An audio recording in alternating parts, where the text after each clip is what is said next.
गोद में बैठे हुए महाराज परीक्षित को व्यास नंदन सुखदेव स्वामी सुंदर भागवत की कथा सुना रहे हैं। कहते हैं कि हे राजन परीक्षित, जब हमारे करोड़ों पूर्ण उदय होते हैं तब हमें ये मानव का शरीर मिलता है कि कितने जन्मों के पुण्यों से नरदेही प्राणी पाता है।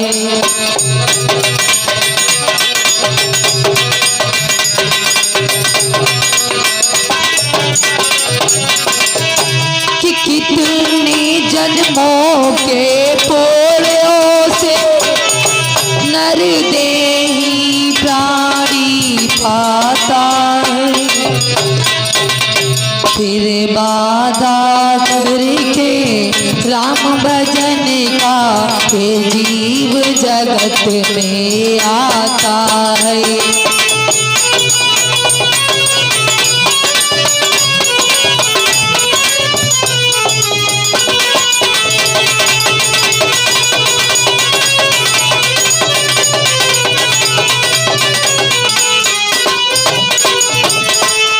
भगवत प्रेमियों,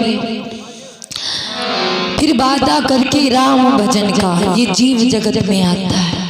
कौन सा हमने वादा किया है कि तुलसी वो दिन याद कर पैरों पर तरसीस, बाहर आकर भूल गए परम पिता जगदीश। जब हम मैया के कुंछा में थे, गर्भ में थे, तो ये जीव उसमें उल्टा लटका हुआ है। एक वित्त का पेट होता है भगवत प्रेमियों, और उसी पेट के अंदर सारी गंदगी भरी पड़ी है। तब ये जीव भगवान से प्रार्थना करता है कि हे प्रभु, इस नरक से हमें बाहर निकालो। मैं बाहर आकर पृथ्वी लोक पर जाकर के आपका संकीर्तन करूंगा, गुणगान करूंगा। तो वही हम लोगों ने वादा किया।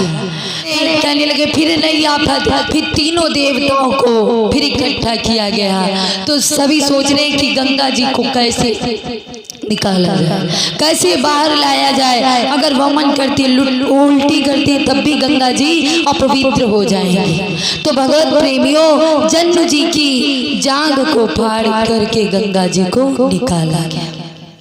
वहीं पर गंगा मैया का नाम पड़ा जानवी। कि जन्नू की जांग से गंगा ने फिर सागर तक संचार किया। उस राजवंश के साथ साथ सब दुनिया का उद्धार किया।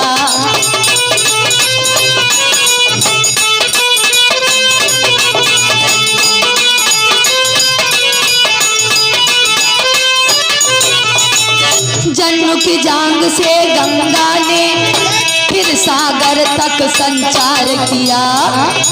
उस राजवंश के साथ साथ सब दुनिया का उद्धार किया।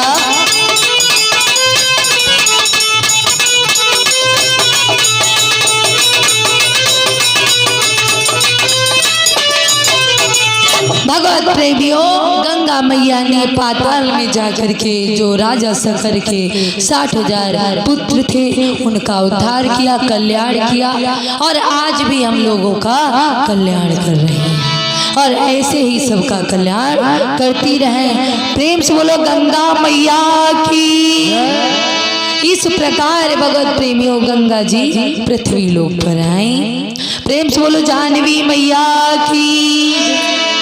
तो भगवत प्रेमियों, आइए 2 मिनट के लिए भगवान नाम संकीर्तन, फिर आप लोग हमारे गुरु जी के द्वारा सुंदर कथा श्रवण करेंगे। तो आइए सभी लोग कहते हैं।